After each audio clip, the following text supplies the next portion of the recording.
Bola matahari perlahan-lahan muncul dan siap menjalankan tugasnya seperti biasa, memberikan penerangan pada. Tiba-tiba Sudra Palong melihat seorang laki-laki duduk membelakanginya.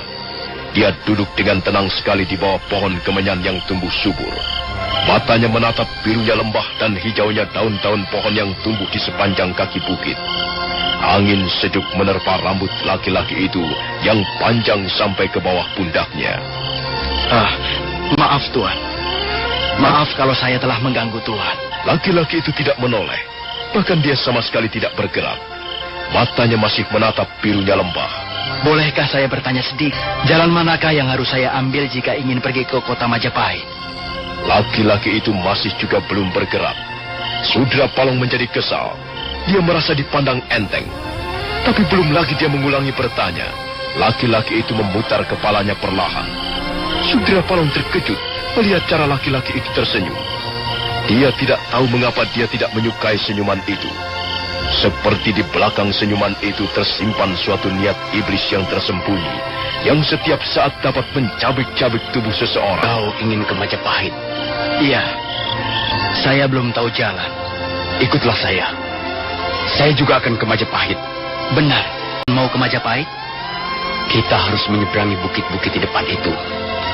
Laki-laki aneh itu melangkah, dan tahu-tahu Sudra Palong sudah berjalan bersamanya.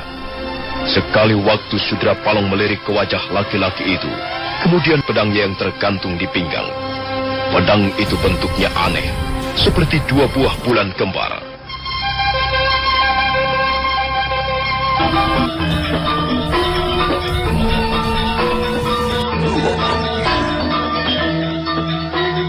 Sementara itu, Sudra Palong dan pendekar aneh terus berjalan menuju kota Majapahit yang masih jauh.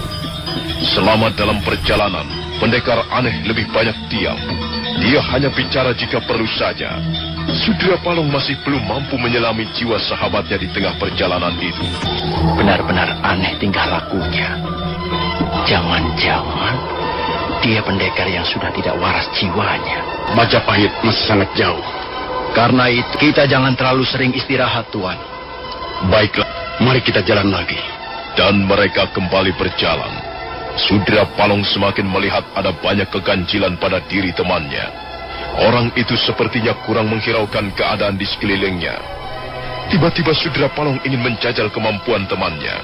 Tuan memiliki dua buah pedang yang bagus. Bolehkah saya melihatnya? Ini hanya pedang mainan. Maksud Tuan, pedang kayu? Pedang ini hanya sekedar untuk hiasan. Pedang itu terlalu hebat untuk sekedar hiasan. Coba, saya lihat sebentar, Tuan. Kalau Tuan ingin melihatnya, nantilah. Bukan sekarang. Sekarang mari kita teruskan perjalanan kita.